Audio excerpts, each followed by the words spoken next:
動物的習性。世界上有很多不同種類的動物，它們在天空、陸地或水中活動，有不同的身體特徵和生活習慣。在天空中飛行的動物都有翅膀，擅長在陸地上跑的動物有強而有力的四肢。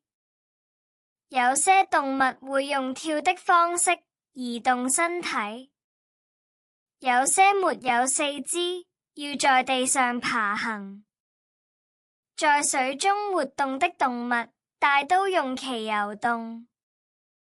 此外，有些動物的睡眠和覓食習慣也跟牠們的身體構造有關。